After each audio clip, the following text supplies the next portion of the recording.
Již 12. rokem se setkáváme 4. prosince na Státním zámku Sichrově. Setkáváme se zde při příležitosti předávání cen Premium Bohemie, které jsou jako každoročně předávány úspěšným studentům středních a vysokých škol. Tito studenti vzorně reprezentují Českou republiku na mezinárodních olympiádách chemických, matematických, fyzikálních, v různých přírodovědných oborech. Co je novinka oproti minulému roku, bych chtěl říct, že jsme zařadili do oceňovaných studentů také studenty, kteří vyhráli astrofyzickou olympiádu a astronomii. Máme tu také úspěšné studenty, kteří jsou tu již po druhé či po třetí a můžu říct, že naše nadace je na tyto studenty právem hrdá. Srdečně vás všechny vítám na slavnosti udílení prestižních nadačních cen Premium Bohemie 2012 nadace Bohuslava Jana Horáčka Českému ráji. Dnešní slavností jsme přišli naplnit odkaz jejího zřizovatele, pana Bohuslava Jana Horáčka, a zároveň oslavit jeho 88. nedožité narozeniny. Jistě by je právě s vámi, milí mladí vědci, i s vámi, vážení a milí hosté, oslavil velmi rád.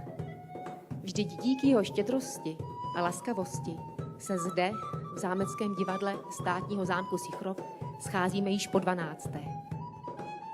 Předávat ceny budou členové správní rady a také pan profesor Bohumil Vybíral, který je organizátor, co se týče celorepublikových olympiád právě na mezinárodním poli. Těch cen bylo uděleno celkem 258 za těch 12 ročníků a všem získalo je jen 174 studentů. To znamená, že někteří studenti byli oceněni vícekrát. Například Ondřej Hák z gymnázia střední odborné školy z Hořic v Podkrkonoši byl celkem oceněn 5krát. Dnes tady byli tři studenti oceněni po 4. Jedná se o výjimečné talenty, kteří vlastně jsou takovými budoucími vědci a také tomu odpovídá jejich výsledek studia, protože většinou se jedná o studenty, kteří odešli po maturitě studovat do Velké Británie, do Cambridge, do Oxfordu. Takže budeme rádi, když se pak po vystudování vrátí, aby posílili řady českých vědců. Chtěl bych vyjádřit za nás všechny hluboké poděkování nadaci, že jako jedna z mála oceňuje studenty, už tak oceňuje vědu, dá se říct, už na takhle mladé úrovni, už na úrovni studentů. A já věřím, že pro mnohé z nás to bude povzbuzení do další práce a pro ty mladší i do dalších ročníků olympiád. Tak já jsem dostala stříbrnou medaili za svůj stříbrný úspěch, který jsem získala na Mezinárodní biologické olympiádě v Singapuru. Ocenění mě určitě dodá motivaci a snahu se zlepšovat v biologii a pokusit se podobnou medaili získat i příští rok. A určitě mi to dodá větší chuť do studia. Já bych ráda poděkovala svým rodičům, oni jsou oba přírodovědci, takže mě od malička k biologii vedli. A to mi dalo určitě hlavně nadšení a taky, že jsem doma už viděla, v čem biologie spočívá, jak vypadá věda a to mi určitě dalo hodně sil k tomu, abych se snažila a potom bych moc ráda poděkovala svému panu profesoru Šímovi, který mě na gymnáziu biologii toho hodně naučil.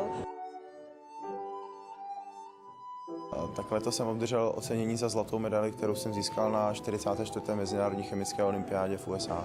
Asi myslím, že nejvíc bych chtěl poděkovat naší profesorce Jarmile Ichové, která sice nevyučuje chemii, ale biologii, ale už od mého raného věku mě pomáhala s tím, že jsem neměl úplně ideální postavení třeba ve třídě a v kolektivu a pomáhala mi s tím a zároveň je to učitelka, která kromě té své jaksi povinné složky, tak dokáže velmi nadstandardně dokáže odhadnout lidi, dokáže jim třeba i pomoct, říct, na co by byli dobří. A v tuhle chvíli po mně bylo hodně cenné, že jsem se dozvěděl o soustředění chemicko-biologickém, které se koná každé léto v Běstvině a v Pardubickém kraji. a na základě toho, že jsem se na to soustředění chtěl dostat, že jsem o něm slyšel zajímavé příběhy, tak jsem se tam dostal a to bylo místo, kde tu chemii jsem zažil takovou tu lepší chemii, takovou tu, která mě právě k té olympiádě pomohla a kdy mě ta chemie začala opravdu bavit. Letos jsem byl v rámci udělení cen Premium Bohemie oceněn za zlatou medaili z 6. mezinárodní olympiády v astronomii a astrofyzice a rovněž za stříbrnou medaili z olympiády ve fyzice v Estonsku. Když vlastně srovnám s tím loňským ročníkem, tak mě to právě přineslo tu motivaci. Nejenom teda tu finanční, že vlastně mnohem mě to usnadnilo, že jsem si za to mohl nakoupit různou techniku, jak literaturu, tak výpočetní techniku. Ale samozřejmě je to taková motivace, že jsem se dostal na takovou úroveň, kdy mě vlastně někdo oceňuje na celostátní úrovni a kdy si někdo vlastně váží moje práce. Takže tohle je velká motivace do budoucna, abych v tomhle pokračoval. V prvé řadě bych chtěl asi poděkovat mojí rodině, která mě v tom bezmezně podporuje. A bez toho bych to určitě nezvládl. A rovněž také mým učitelům vlastně z gymnázia, za kterého jsem letos absolvoval, zejména pak mému učiteli fyziky Vítězslavu Nečasovi, který mě vlastně k celému tady tomu přivedl. Ocenění Premium Bohemie 2019 jsem získal za zlatou medaili na Mezinárodní olympiádě v astronomii a astrofyzice, která se konala v Brazílii, společně za Mezinárodní fyzikální olympiádu, z níž jsem přivezl stříbrnou medaili. Toto ocenění má pro mě opravdu velký význam, protože jde o jedno z mála, než kvůli jediné ocenění, které se zaměřuje na mladé vědce, nebo pokud se mohu nazývat vědcem, pravděpodobně nemohu, takže pro mladé studenty, kteří se budou věnovat vědě v budoucnosti. Proto je toto ocenění velice významné. Toto ocenění jsem získal již podruhé, minulý rok jsem ho obdržel za zlatou medaili a absolutní vítězství na Mezinárodní olympiádě v astronomii a astrofyzice v Polsku a za stříbrnou medaili z Mezinárodní fyzikální olympiády. Toto ocenění je pro mě důkazem toho, že existují lidé, kteří přikládají váhu mému snažení.